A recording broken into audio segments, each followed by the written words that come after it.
Reuters. Tibetan protests are spreading around the world. These exiles in the Indian city of Kolkata want to get their message across. China is a very strong country. It's a communist country and like a very big country, a powerful nation.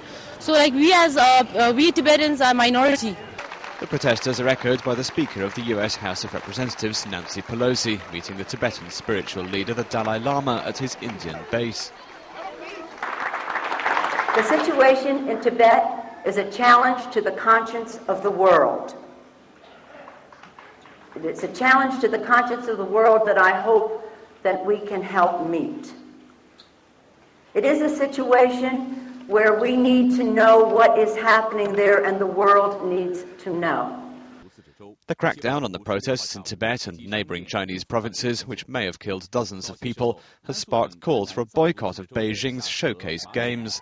The Chinese authorities are keen to stamp out the unrest quickly and restore stability in the far west of the country before the Olympics, which they hope will showcase China's prosperity and unity, but their efforts might be counterproductive.